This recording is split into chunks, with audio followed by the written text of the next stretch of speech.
آج سے سینکڑوں برس پہلے عرب کے ایک قبیلے میں حاتم نامی شخص پیدا ہوا۔ وہ اتنا سخی تھا کہ اس کی سخاوت کے قصے دنیا بھر میں مشہور ہوئے۔ اس کے دروازے پر جو شخص بھی آیا اپنی ضرورت پوری کر کے گیا۔ کہتے ہیں اسے اپنے گھوڑے سے بہت پیار تھا۔ گھوڑا بھی اپنے مالک کا وفادار تھا۔ ایک روز آدھی رات کے قریب اس کے گھر میں چند مہمان آ گئے۔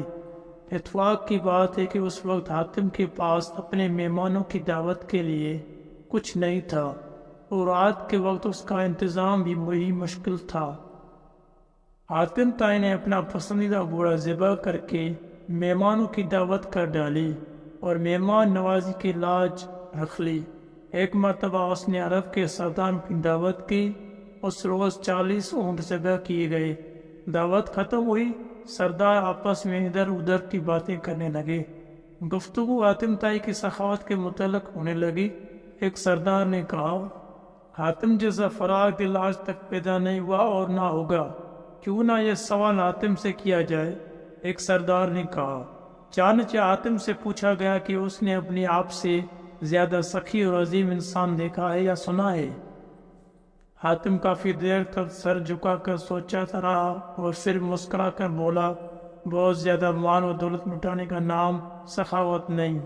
میری نزدیک سخی اور عظیم انسان وہ ہے جو اپنے بڑے سے بڑے فائدے کے لیے کسی کا چھوٹے سے چھوٹا انسان بھی قبول نہ کرے۔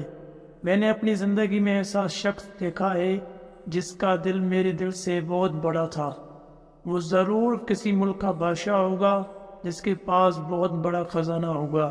سردار نے بیک آواز کہا، نہیں دوستو، ایسے کوئی بات نہیں۔ حاتم تائی نے جواب دیا، وہ تو ایک لکڑہارا تھا۔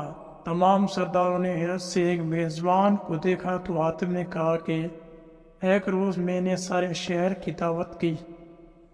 مہمانوں کو کھانا کھلانے کے بعد میں جنگل کی طرف نکل گیا۔ وہاں میں نے ایک بوڑھے شخص کو دیکھا۔ اس نے اپنے سر پر لکڑیوں کا ایک بھاری گڑھا اٹھا رکھا تھا جس کے بوجھ سے اس کی کمر جھکی جا رہی تھی۔ اس کے پھٹے پرانے کپڑے پسینے میں بھیگے ہوئے تھے۔ میں نے ترس کھا کر اس کی مدد کرنے کا فیصلہ کیا اور کہا، بابا جی، میں آپ سے چند باتیں کرنا چاہتا ہوں۔ یہ کہہ کر میں نے اس کے سر سے بوجھ اتارنے کے لیے اپنے ہاتھ بڑھائے تو وہ فوراً پیچھے ہٹ گیا۔ پھر اس نے اپنا بوجھ زمین پر رکھ اور کہنے لگا، انسان کو اپنا بوجھ خود سنبھالنا چاہیے۔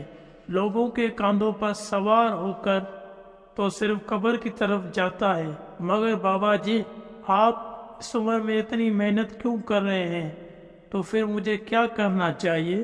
اس نے غیرت مند لکڑہارے نے مسکراتے ہوئے پوچھا، آپ کے شہر میں حاتم تائی رہتا ہے، وہ سینکڑوں انسانوں کو ہر روز کھانا کھلاتا ہے، آپ اس کے دروازے پر کیوں نہیں جاتے؟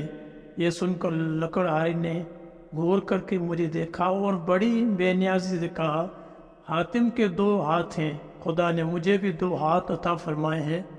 کتنی شرم کی بات ہے کہ میں اس کی کمائی ہوئی روٹی کھاؤں۔ کسی کا احسان اٹھاتے سے بہتر ہے کہ میں بے جان لکڑیوں کا گڑھا سر پر اٹھا لوں۔ یہ سب سردار حیران ہو کر حاتم کو دیکھنے لگے تو حاتم نے کہا، وہ غریب انسان مجھ سے بڑے دل کا مالک تھا۔ پیارے دوستو، دوسروں پر انحصار کرنے کے بجائے اپنے ہاتھ سے رزق کمانا باعث عزت ہے۔